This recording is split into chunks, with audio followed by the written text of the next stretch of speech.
saya akan menjelaskan materi yang bertema manajemen piutang. Dalam manajemen piutang ini terdapat suatu pengertian apa itu manajemen piutang.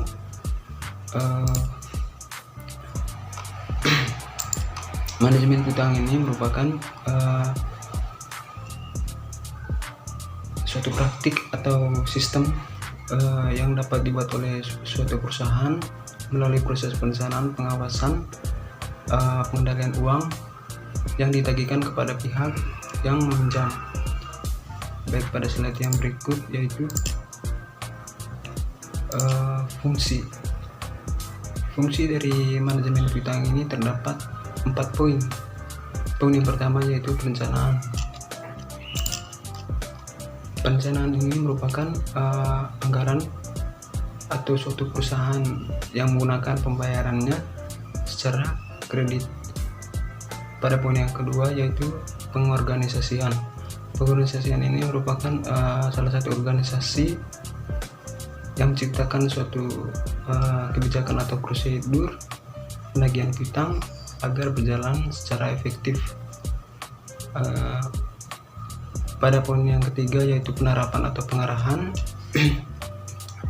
yaitu di mana suatu kebijakan atau aturan yang dibuat oleh perusahaan yang mampu mengetahui mana piutang yang tertagih dan mana piutang yang belum tertagih. Pada poin yang keempat yaitu pengawasan. Pengawasan ini di mana suatu perusahaan mampu mengevaluasikan kebijakan piutang yang sudah dijalankan, apakah pengelolaan piutang berjalan efektif atau justru dapat merugikan. Baik, pada slide yang berikut yaitu tujuan manajemen piutang. Dalam tujuan manajemen piutang ini terdapat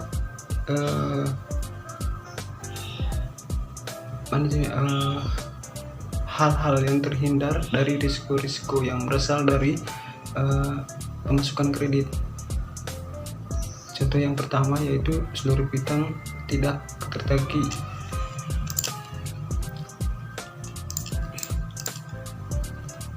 Seluruh piutang yang tidak tertagih ini maksudnya ya risiko apabila terjadi jumlah piutang yang tidak dapat tertagih sama sekali. Misalnya kurangnya pengawasan salah satu memilih pelanggan dan potensi atau adanya kondisi dalam suatu negara yang kurang stabil. Baik, pada poin yang kedua yaitu piutang yang tidak dibayarkan sebagai piutang. Piutang yang tidak terbayarkan sebagai piutang ini merupakan hal yang berpengaruh langsung pada pencatatan keuangan yang dapat mengakibatkan atau mengurangi laba dalam perusahaan. Pada poin yang ketiga yaitu pelunasan piutang lewat jatuh tempo.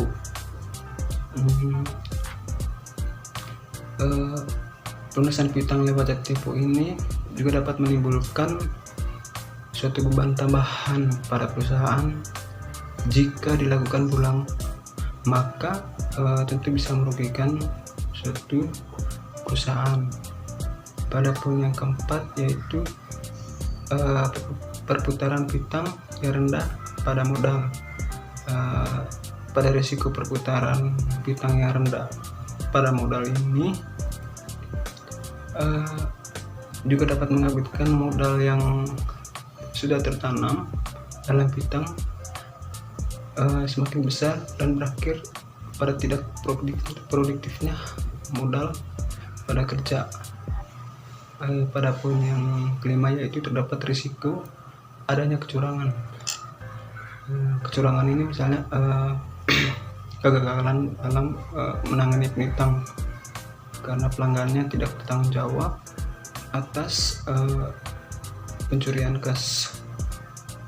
Pada poin yang keenam yaitu risiko kesalahan teknis baik dalam hal yang penagihan maupun pemasukan data. Penagihan piutang yang karena adanya kecurangan bagian piutang tidak bertanggung jawab pencurian kas, dan risiko yang berikut yaitu kesalahan teknis baik dalam hal penagihan maupun pemasukan data. Pada poin yang ketujuh yaitu risiko data pelacakan piutang yang hilang atau telah rusak. Pada poin yang ke-8 yaitu kinerja sumber daya manusia penagih piutang yang sangat buruk. Baik, sekian presentasi dari saya ucapkan terima kasih. Berikutnya akan diteruskan oleh teman-teman saya. Baik, di sini saya akan melanjutkan presentasi dari rekan saya. Mengapa piutang itu timbul? Piutang timbul akibat perusahaan menjual barangnya secara kredit. Kredit perdagangan akan menimbulkan pos aktiva piutang dagang account receivable. Makin panjang jangka waktu pembayaran piutang atau lebih lama dari periode normal akan menaikkan jangka waktu penagihan, dan akibatnya adalah makin besar jumlah investasi dalam piutang dagang.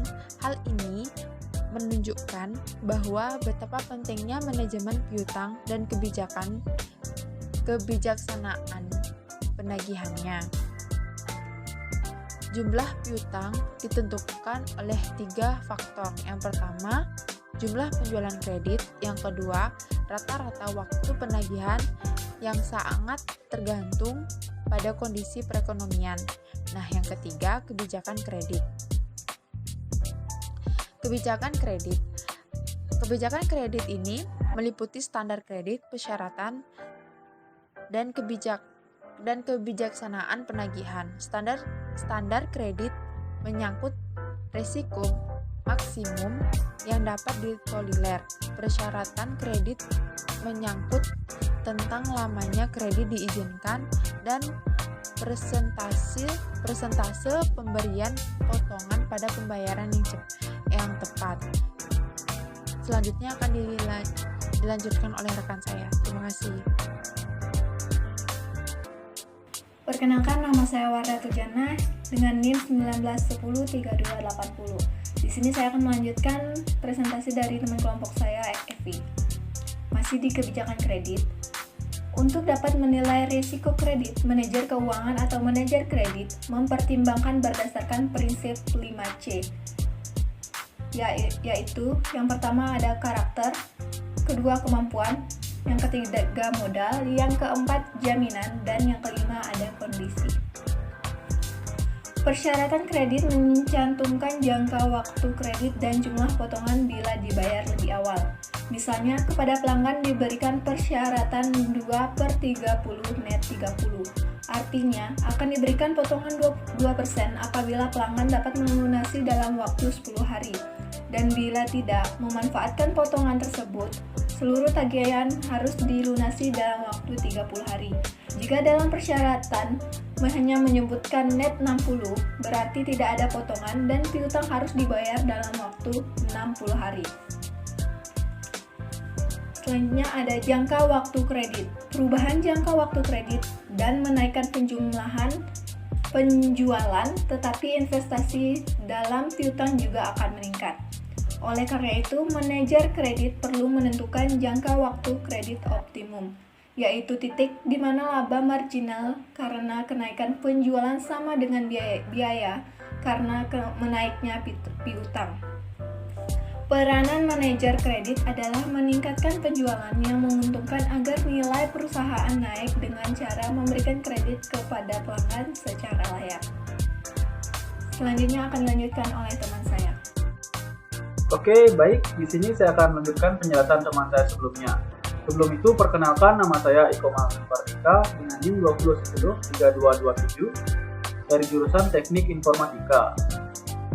Baik, di sini saya akan menerangkan mengenai contoh soal tentang manajemen piutang.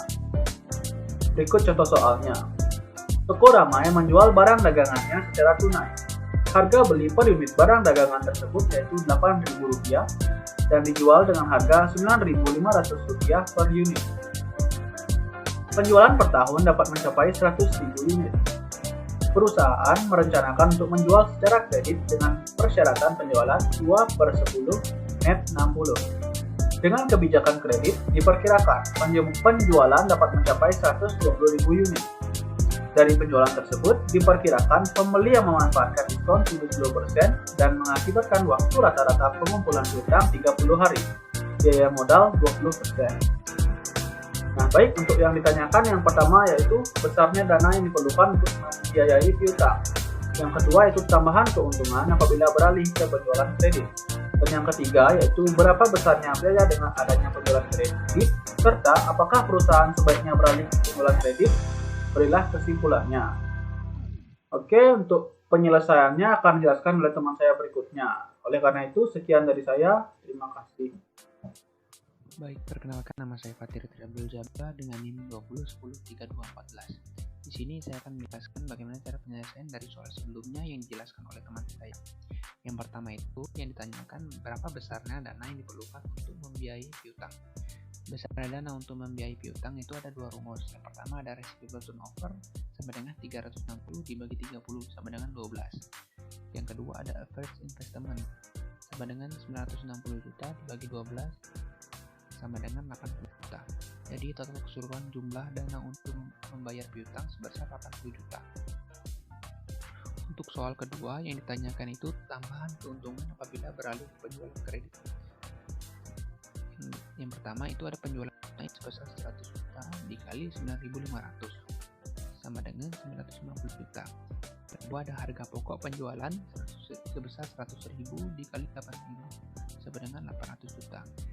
Kedua total tersebut dikurangi sehingga mendapatkan keuntungan 150 juta. Selanjutnya ada penjualan kredit sebesar 120 juta dikali 9.500 sama dengan 1.140 juta. Yang kedua ada diskon 2% dikali total hasil sebelumnya yaitu 1.140 juta dikali 70% sama dengan 11.400. Kedua total tersebut sama dengan yang di atas yaitu dikurangi sehingga mendapatkan net sales sebesar 1.128.600. Selanjutnya ada harga pokok penjualan sebesar 120.000 dikali 8.000 sama dengan 960 juta. Yang kedua, keuntungan dengan penjualan kredit dengan hasil 168.600. Yang ketiga ada keuntungan dengan penjualan tunai dengan hasilnya 150 juta. Ketiga total tersebut dikurangi sehingga menjadi 18.600. Dan 18.600 ini kita masukkan ke dalam tambahan keuntungan penjualan kredit. Baik, untuk soal ketiga itu yang ditanyakan berapa besaran biaya dengan adanya penjualan kredit. Apakah perusahaan sebaiknya beralih ke penjualan kredit? Cost of investment 20% dikali 10 juta sama dengan 16 juta. Kesimpulannya, perusahaan sebaiknya beralih ke penjualan kredit karena tambahan keuntungan yang diperoleh sebesar 18.600 lebih besar dari biaya yang dikeluarkan sebesar 16 juta. Sekian dari kelompok kami. Apabila terjadi kesalahan, mohon dimaafkan. Dan referensi yang kita ambil kami letakkan di bawah. Sekian dari kami, terima kasih.